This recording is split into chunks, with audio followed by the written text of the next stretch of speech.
mentre già prende il via il gioco con Orofino sopra la traversa con deviazione e calcio d'angolo. Occhio all'angolo, parte Pane nel mucchio, colpo di testa a mettere fuori, ma ancora la palla ce l'ha Michele Pane che propone un altro cross attraverso lo specchio della porta, poi la sforbiciata tentata da Mirabelli, palla sopra la traversa. Quelli che per il momento sono i tre centrali, ovvero sia Cruciata, Adamo e Lampo. Lococo fronteggia la finta, il destro di Lococo blocca senza grossi problemi Samuele Di Paola.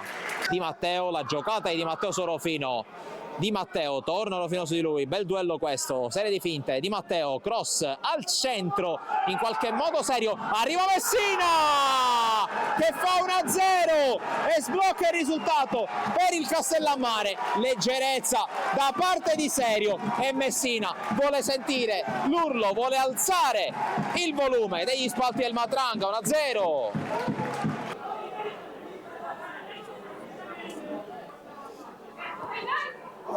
Tocca questa palla in area di rigore, conclusione sul palo, il palo colpito da Orofino, si rimane 1-0.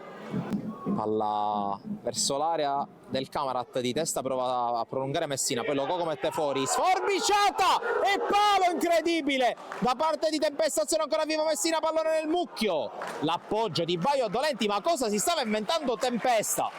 Bagheria 90-011 Don Carlo Misilmeri, San Vitolo Capo Partini Caudace e San Giorgio Piana Unitas Sciacca. Intanto occhio alla punizione, va Pane Di Paola in calcio d'angolo.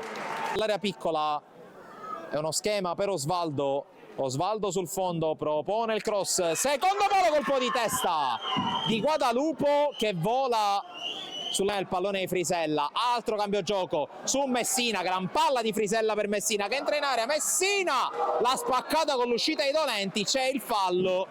Guadalupo calamita il pallone, lo scarica su Baio, posizione regolare, cross di Baio allontanato ma ancora Baio che la gioca. Guadalupo in area, Guadalupo serie di finte, Guadalupo mette in mezzo e Pierce non è riuscito a metterla in porta, solo contro Baio, allunga Di Matteo, la finta, Baio lo chiude.